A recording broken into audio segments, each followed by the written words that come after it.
ತದನಂತರದ ದಿನಗಳಲ್ಲಿ ಇಲ್ಲೇ ನಮ್ಮ ಪಕ್ಕ ಕೂತಿರುವಂತಹ ಕಾರ್ಯದರ್ಶಿಗಳು ಮೇಕಪ್ಪು ಮಾಡಿ ಹಾಗೆ ಕುಟುಂಬದ ಸದಸ್ಯರೇ ಆದರು ಅಂತ ಹೇಳಬಹುದು. ನಂತರದ ದಿನಗಳಲ್ಲಿ ಇದೇ ಸಂಘದ ನಾಣಿಯವರಂದ್ರೆ ಒಂಥರ ಎಲ್ಲರಿಗೂ ಪ್ರಿಯರು ಇಲ್ಲಿದ್ದಾರೆ. ಇವತ್ತು ಒಂಥರ ಗುರುಗಳು ಅಂತ ಹೇಳ್ಬೋದು, ಹಿರಿಯರು ಅಂತ ಹೇಳ್ಬೋದು, ಫ್ಯಾಮಿಲಿ ಅವ್ರ ಥರ ನಾವೆಲ್ಲರೂ ಒಟ್ಟಾಗಿ ಕೂತ್ಕೊಂಡು ಊಟ ಮಾಡ್ಕೊಳ್ತಾ ಡಿಸ್ಕಷನ್ ಮಾಡ್ತಾ ಯಾವ ಪಾತ್ರಕ್ಕೆ ಯಾವ ರೀತಿಯಾದಂತಹ ಮೇಕಪ್ ಇರಬೇಕು ಅಂತ ಈ ಥರದ ಮಾತುಗಳನ್ನಾಡ್ತಾ ನಾವು ಮುಂದುವರಿತಾ ಹೋದ್ವಿ.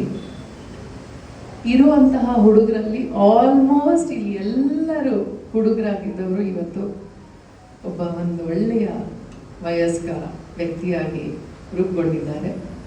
ಅವರೆಲ್ಲರನ್ನು ನೋಡ್ಲಿಕ್ಕೆ ಇವತ್ತು ಸಂತೋಷ ಆಗ್ತಿದೆ.